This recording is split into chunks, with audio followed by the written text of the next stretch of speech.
ದಾವಣಗೆರೆಯಿಂದ ಚಿತ್ರದುರ್ಗ ಮಾರ್ಗವಾಗಿ ತುಮಕೂರಿನವರೆಗೂ ನಿರ್ಮಾಣವಾಗುತ್ತಿರುವ ನೇರ ರೈಲ್ವೆ ಮಾರ್ಗದ ಕಾಮಗಾರಿಯನ್ನು ಕೇಂದ್ರದ ರಾಜ್ಯ ರೈಲ್ವೆ ಖಾತೆ ಸಚಿವ ವಿ ಸೋಮಣ್ಣ ಪರಿಶೀಲಿಸಿದರು. ದಾವಣಗೆರೆ ಸಮೀಪದ ತೋಳಹುಣಸೆ ರೈಲ್ವೆ ನಿಲ್ದಾಣದಿಂದ ಆನಗೋಡುವರೆಗೆ ಮೋಟಾರ್ ಟ್ರಾಲಿಯಲ್ಲಿ ಪ್ರಯಾಣಿಸಿ ಮಾರ್ಗದ ಪ್ರಗತಿಯನ್ನು ಅಧಿಕಾರಿಗಳ ಜೊತೆ ವೀಕ್ಷಿಸಿದರು. ಸುಮಾರು 192 ಕಿಲೋಮೀಟರ್ ಉದ್ದದ ಬ್ರಾಡ್ಗೇಜ್ ರೈಲ್ವೆ ಮಾರ್ಗದ ವಿವಿಧ ಹಂತಗಳ ಕಾಮಗಾರಿ, ಸೇತುವೆ ನಿರ್ಮಾಣ, ಹಳಿಗಳ ಅಳವಡಿಕೆ ಸೇರಿದಂತೆ ತಾಂತ್ರಿಕ ಅಂಶಗಳ ಕುರಿತು ಅಧಿಕಾರಿಗಳಿಂದ ಮಾಹಿತಿ ಪಡೆದರು. ಯೋಜನೆ ಶೀಘ್ರ ಪೂರ್ಣಗೊಳ್ಳುವಂತೆ ಅಗತ್ಯ ಸೂಚನೆಗಳನ್ನು ನೀಡಿದರು. ಈ ವೇಳೆ ಮಾತನಾಡಿದ ಅವರು, ನೇರ ರೈಲ್ವೆ ಸಂಪರ್ಕದಿಂದ ಮಧ್ಯ ಕರ್ನಾಟಕ ಭಾಗದ ಪ್ರಯಾಣಿಕರಿಗೆ ಹಾಗೂ ವ್ಯಾಪಾರ ವಹಿವಾಟಿಗೆ ಅನುಕೂಲವಾಗಲಿದೆ. ರೈಲ್ವೆ ಮಾರ್ಗ ಪೂರ್ಣಗೊಂಡ ಬಳಿಕ ತುಮಕೂರು ದಾವಣಗೆರೆ ನಡುವಿನ ಸಂಚಾರ ಸಮಯ ಕಡಿಮೆಯಾಗಲಿದ್ದು ಪ್ರದೇಶದ ಆರ್ಥಿಕ ಬೆಳವಣಿಗೆಗೆ ಉತ್ತೇಜನ ಸಿಗಲಿದೆ ಎಂಬ ನಿರೀಕ್ಷೆ ವ್ಯಕ್ತವಾಗಿದೆ ಎಂದರು. ದಾವಣಗೆರೆ ಸಂಸದೆ ಪ್ರಭಾ ಮಲ್ಲಿಕಾರ್ಜುನ್, ಶಾಸಕ ಕೆಎಸ್ ಬಸವಂತಪ್ಪ, ಶಾಸಕ ಚಂದ್ರಪ್ಪ, ಜಿಲ್ಲಾಧಿಕಾರಿ ಗಂಗಾಧರ್ ಸ್ವಾಮಿ, ಬಿಜೆಪಿ ಮುಖಂಡ ಜಿಎಸ್ ಅನಿತ್ ಕುಮಾರ್ ಇದ್ದರು.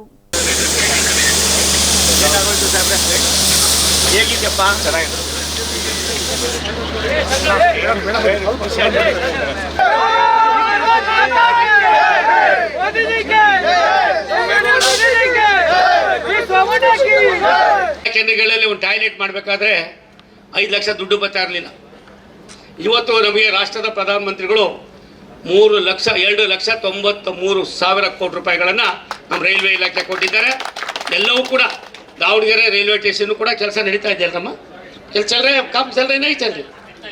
वो क्या क्या है उधर टॉयलेट का, कल मॉर्निंग उधर जाको ये कर को मुझे क्या करना वो सब भी कंप्लीट कर को मैं 8 तारीख को आ रहा हूँ, 8 को मैं वापस इधर आ रहा हूँ, मुझे बताना चाहिए. अम्मा को लेकर जाना, बाद में पब्लिक को 1% भी होना चाहिए. बाद में एक्सटेंशन क्या कि ಪ್ಲಾಟ್ಫಾರಮ್ ನಾವೆಲ್ಲರೂ ಕೂಡ ಪ್ಲಾಟ್ಫಾರಮನ್ನು ಇವತ್ತು ತೀರ್ಮಾನ ಮಾಡಿದ್ದೇವೆ. ಯಾವುದೇ ಪ್ಲಾಟ್ಫಾರಮ್ 21 ಬೋಗಿಗಿನ್ನ ಕಡಿಮೆ ನಿಲ್ತಕ್ಕಂಥ ಯಾವುದೋ ಟ್ರೈನ್ಗಳು ಇರೋದಿಲ್ಲ. ಅಂದಮೇಲೆ ರಾಷ್ಟ್ರ ಬೆಳೀತಾ ಇದೆ. ಅದಕ್ಕೋಸ್ಕರವಾಗಿ प्लेटफार्म का क्या होना चाहिए, कैसा होना चाहिए. अब एक दिन आई मैसूर रोड, मेरा पुराना कॉन्फ्रेंस में क्या क्या काम चल रहा है आपको बताता है. मैं उधर एमएलए नहीं हूँ, दूसरा पार्टी का एमएलए. वो छोड़िए एमएलए कौन है, हमको काम होना चाहिए. काम बहुत इंपॉर्टेंट रहते. बाद में कितने टाइम 1 ईयर 10 मंथ्स हो गया. अभी एमपी पूरा मेरे भाई भी हो गया, मेरा भी हो गया, सिस्टर भी हो गया. ये नेक्स्ट वो क्या था भी कंप्लेंट किया तो हमको सुन के नहीं बच सकता है. मुझे थोड़ा हिंदी आता है इसलिए मैं बात कर रहा हूँ. मुझे मालूम है वो एमएलए 3-4 दिन आपको भी बात किया मैं. अब जाइए उधर क्या है मुझे बताना. वो क्या कि एक आरओबी क्या कि होना चाहिए उधर, क्या कि एलसी गेट नहीं कर को बता रहा है. उसको एस्टिमेट कीजिए, एस्टिमेट कर को दिल्ली को भेजिए. भाई उधर कैसा करना क्या करना, मैं थोड़ा चिंता कर को कन्विंस कर को करने का कैसा करना करेंगे. बाद में फेंसिंग का क्या है, वो फेंसिंग कितने तो भी रहते तुम्हारा स्टार्ट वर्क, वो सभी थोड़ा काम रहता है. नहीं जी पूरी जी, स्मॉल वर्क रहता है. वो स्मॉल वर्क में क्या होता है, क्या तो भी इंसिडेंट हुआ तो मोदी जी दिल्ली में नहीं रहता है, इधर भी रहता है. वैसा भाषा इधर आता रहता है. ಆ ಥರದ ಭಾಷೆಗಳು ಇಲ್ಲಿ ಬರ್ತಾ ಇರ್ತವೆ. ಎಲ್ಲ ಕಡೆಯೂ ಮಾತಾಡ್ತಾರೆ ಜನ. करना कोई कर लेता वाइंड अप करता. सिस्टर बोल कोई वो डबल लाइन कीजिए, सर्विस और एसेंशियल लाइन कर को डीसी बता रहे. बाद में बहुत बड़ा वैल्यू का लैंड अभी देख कोई कर को भी बता कोई. इसलिए 3-4 काम है. अब छोटा काम है, ये मंत्री का लेवल को आने का काम नहीं है. नो शुड डू, वो करना चाहिए. ಅದನ್ನು ಮಾಡಬೇಕಾಯ್ತದೆ. ಉದ್ದೇಶ ಇಷ್ಟೇ. ಇವತ್ತು ನಾನು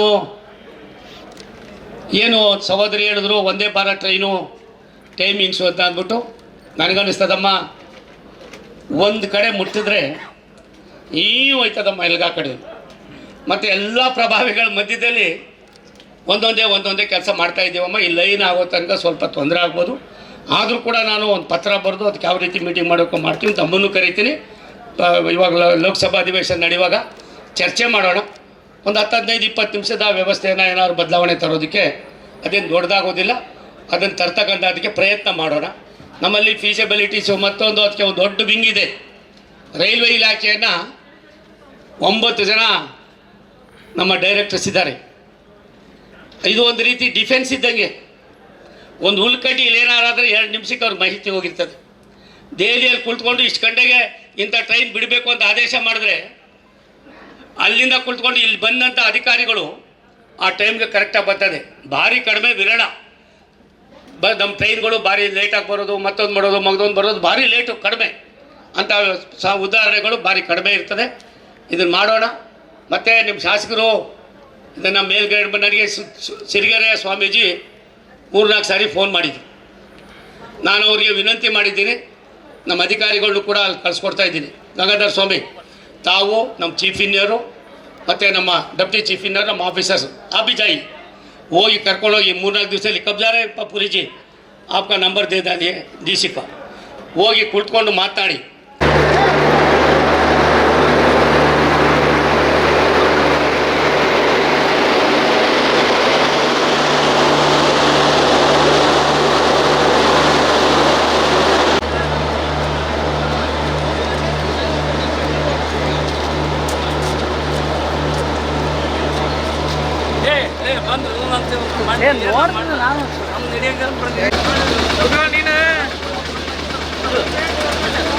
ಹೇಳನಪ್ಪ ಮತ್ತೆ ಅವ್ರೆ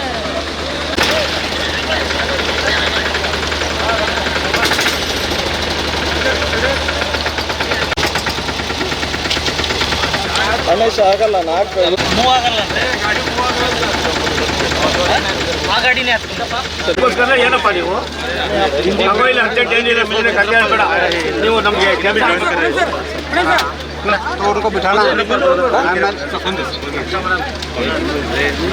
ಹಿಂದಗಡೆ ಎತ್ಕೊಡ್ರಿ. ಮಂಜು ಅವ್ರು ಯಾರು ನೋಡಪ್ಪ, ಇವರು ಜಗಳೂರು ಇನ್ಯಾರು ಬರಬೇಕು, ಎಲ್ಲವರು ನೀನು ಹೋಗಪ್ಪ. DC ಸಾಹೇಬ್ರು ಮನೆಯಿಂದ ಕಾಪಿ ತಂದಿದ್ರು ಸರ್. ಕ್ಲೀನಾಗಿ ಪ್ಯಾಕ್ ಮಾಡ್ಕೊಂಡು ಸರ್. ಅದಕ್ಕೋಸ್ಕರ ಗಂಗಾಧರ ಸ್ವಾಮಿ ಬಂದ್ಬಿಟ್ಟು ನಿಮಗೆ ಕಾಫಿ ಬೇಕು, ಮಟಕಿ ಬೇಕು ಅಂತ ತೊಗೊಂಬಂದಿದ್ದಾರೆ ಈಗ. हमारा ये भी यहाँ से बना है, एक्स्ट्रा लाइन बनेगा सर.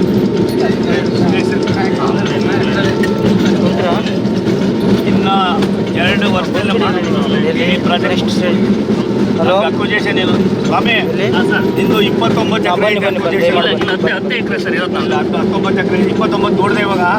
ಆಮೇಲೆ ಇವನಲ್ಲಿ ಇವನು ನಮ್ಮ ರವಿ ಇದ್ದಾರೆ ಸರ್, ಲ್ಯಾಂಡ್ ಎಕ್ವಿಷನ್ ಆಫೀಸರ್ ಇದ್ದಾರೆ. ನಿಮ್ಮ ರವಿ, ನಿಮ್ಗೆ ತೊಂದರೆ ಇಲ್ಲ.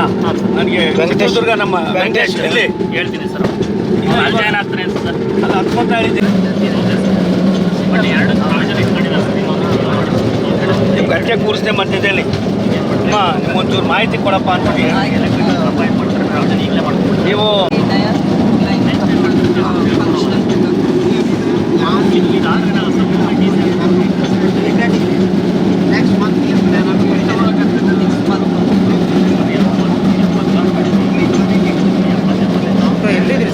हाँ, वो क्या करने का भी देखो सर्विस कॉल करती है, मेरा काम चल रहा है, लैंड देना बाकी उसका भी रेट है, उसको बात कीजिए. होगा होगा होगा.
ಆಗಿವೆ.